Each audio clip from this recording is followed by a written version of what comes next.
Alright, welcome back. In this video we are doing the Gemini IV mission.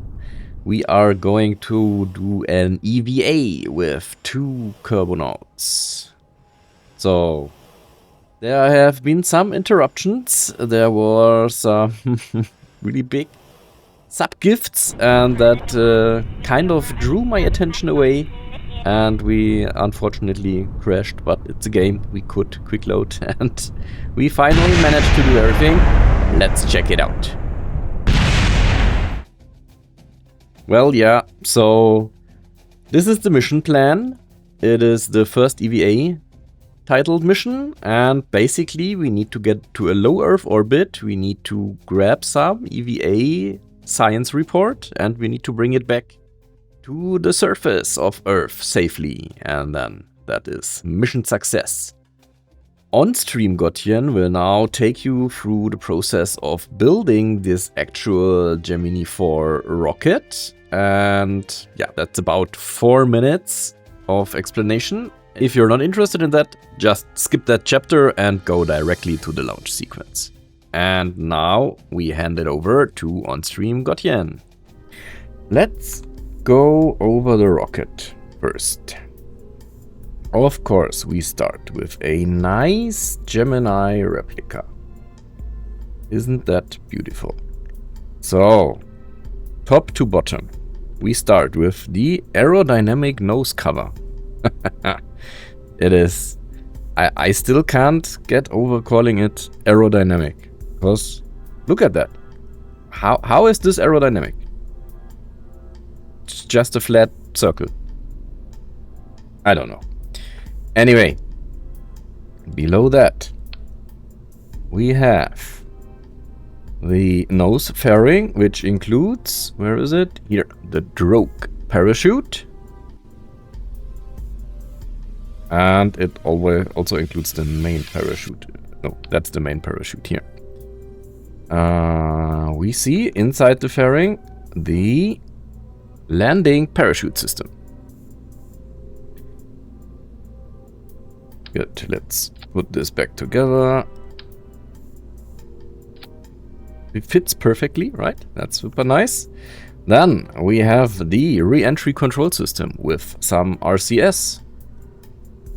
And of course, the Gemini capsule with place for 2 Kerbals. And I also put some windows in here, additional to the 2 that are normal. That's apparently a variant. Below that, we have the retrograde system. That includes, let me show you, 4 retro rocket kick motors for deorbiting. Next, we have the equipment section. That basically includes some fuel, electricity, batteries, RCS as well, you know. And then there is an interesting thing, because below that, here, you also have some RCS engines there. But below that, I put a decoupler, because it doesn't come with one. I didn't get it. Everything comes with a decoupler that needs one, except for this. And also, the other thing is, wherever you look on Wikipedia and everywhere, it says this rocket, the Gemini capsule, and then the Titan II has a diameter of 3 meters. 3 meters, right? But it doesn't line up, as you can see. It has an overhang here. 3 meters is too wide. What would match nicely is 2 meters 80. So, if anybody knows, please write in the comments. Did I miss a part? Did I not research something? Did I don't know. What am I missing? Anyway, we continue with the standard avionics, tanks, and a nice engine, a combination or a dual engine with 2 LR87 engines. That gives 1,600 Newtons, kilonewtons of thrust. 1900, that Kerbal engineer even says. So that gives us a total of approximately, once we are in space, 9,342 delta V, which is enough to get into a low Earth orbit. So here we are approaching the launch pad through a nice layer of volumetric clouds, courtesy of the true volumetric clouds mod from BlackRack. And there it is on the launch pad, the awesome Gemini IV rocket.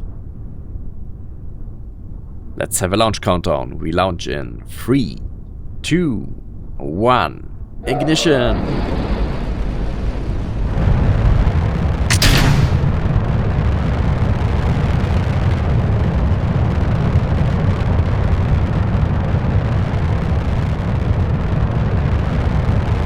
I love those different perspectives.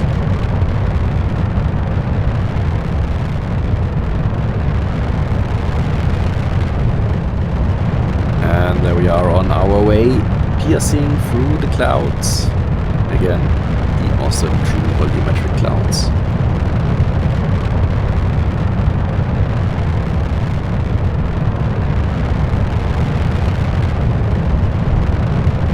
There we are. Nice blue sky above the clouds. And we head for separation of stage 1. Bye bye. And the second stage should bring us all the way to low Earth orbit. There we are. Welcome to low Earth orbit, everyone. They are enjoying themselves. Nice.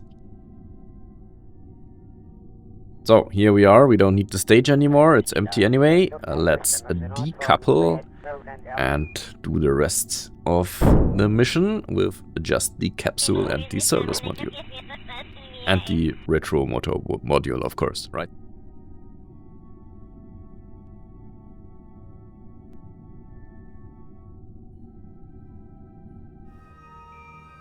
So, EVA starting! Be brave! Let go of the capsule.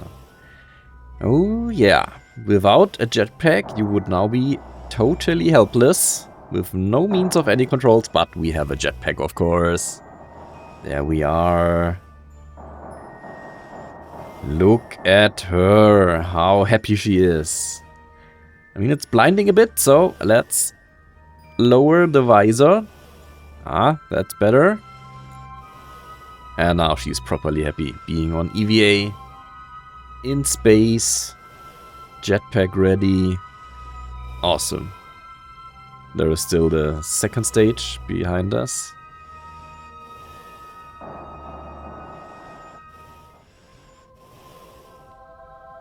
Yeah, look at the nice reflections. I think they are due to the deferred mod. Well, that's really awesome. So, now imagine there would have been reported some issues with the retro motors or whatever. We could just go in our EVA with the jetpack and inspect the back there with the motors. Ah, everything looks good. All looks fine. I think we can continue.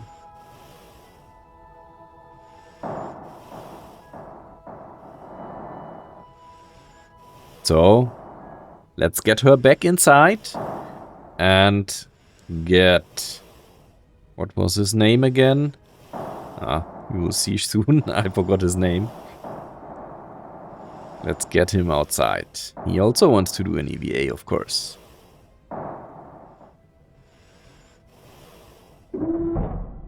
So, Silvia is back inside.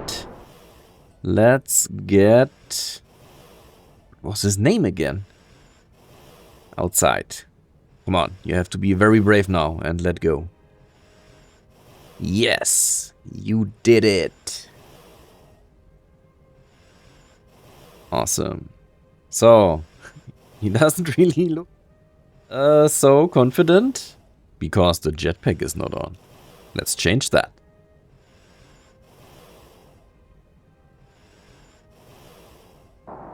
And jetpack on, and the mood immediately is better.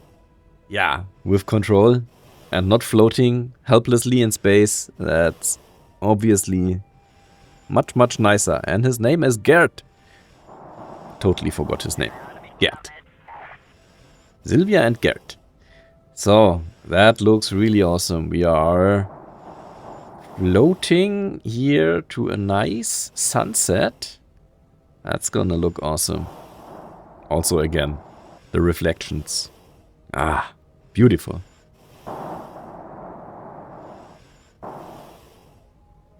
So let's get a bit closer to the capsule again and also get Silvia out on EVA so that we have both simultaneously on EVA. That's gonna make for some nice cinematic shots. And there we are, 2 Kerbals in EVA in space.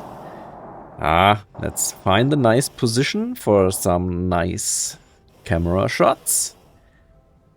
Look at that. The Gemini capsule.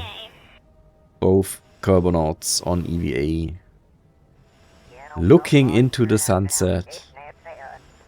Just beautiful.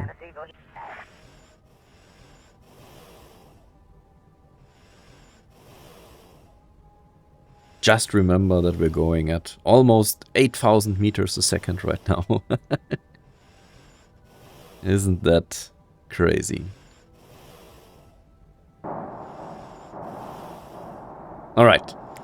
Let's get everybody back inside. Look at the shadow on the capsule. The graphics are just beautiful.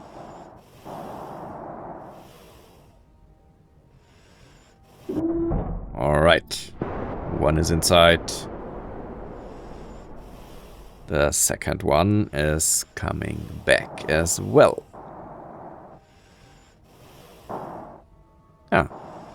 It's gotten dark by now. But we have flashlights. Or helm lights, let's say.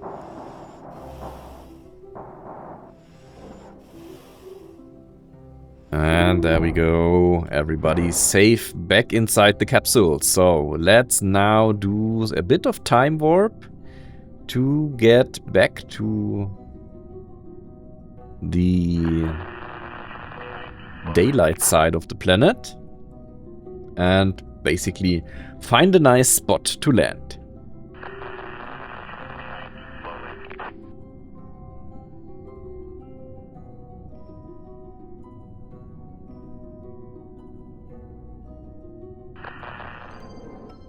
Here we are, let's plan the maneuver. We have approximately 90 meters of second delta V, and that would get us down to somewhere. Where is that?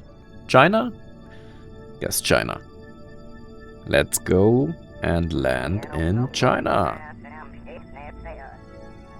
So, let's do our deorbit burn. There we go.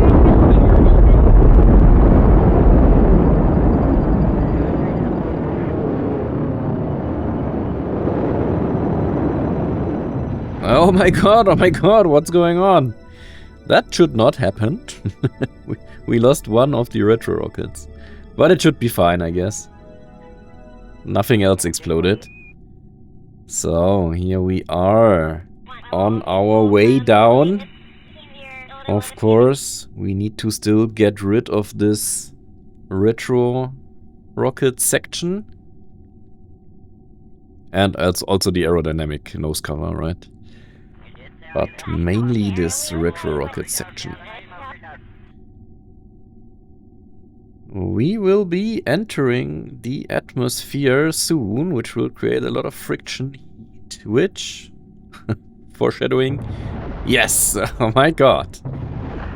It will not survive the retro rocket section. So there is again some explosions. I mean, it would have been fine, nothing else got damaged, but let's do it properly. So, We orient radial out or radial in. Which one is it? Radial in. We separate and then we orient ourselves back to retrograde. That should now be of no issue anymore.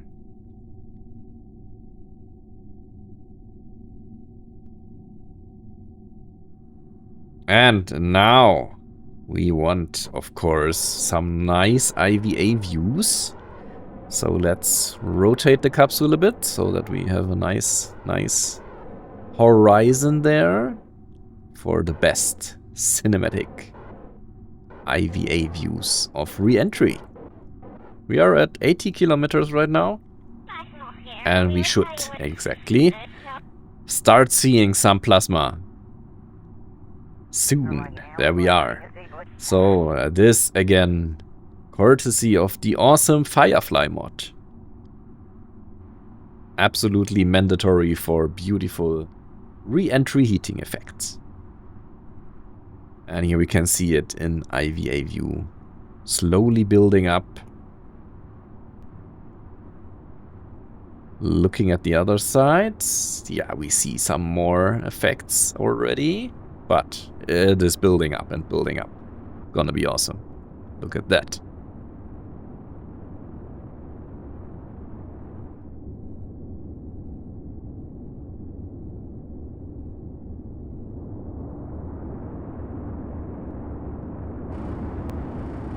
And from the inside, even more spectacular, I would say. Just imagine sitting in there, knowing you are just a big fireball rushing through the atmosphere right now. Crazy.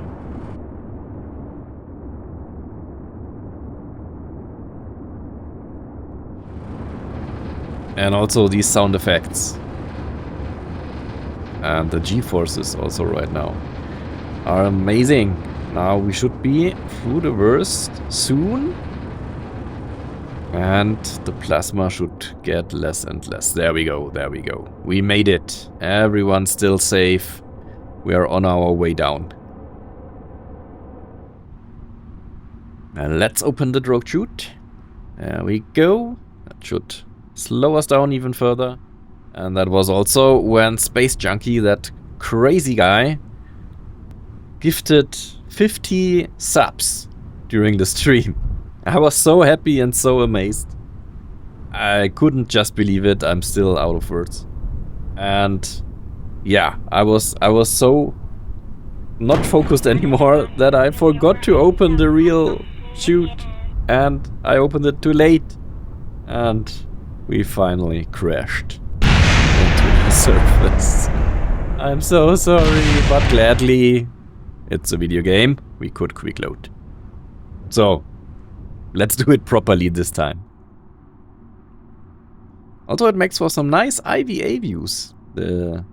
Looking towards the sun, we see the drogue chute opening. It slows us down to a nice approximately 50 meters a second. And we are at 5 kilometers. So now we are fast forwarded a bit. We can open the actual chute. Look how he is happy to still be alive, right? And we cut the drogue chute. Now we open the actual landing parachute. There we go. Also cool how that cover is going to the side of it, right? There we go. Slowing down to a nice 9 meters a second. And with these 9 meters a second, we can safely touch down soon. We are still 1.5 kilometers high, but fast forward. Of course, we will make it. Some nice vegetation there, trees and bushes from the Parallax mod. And there we are, we made it. Everybody's still alive. We did an EVA. And that should be mission success. Awesome. And with this nice ending screen, we can finish the video. Mission success. I hope you liked it. I hope you liked also, again, once more, this Matt Lowne style commentary. And if you liked it, feel free to subscribe, leave a like, and we see each other in the next video. Until then, bye bye.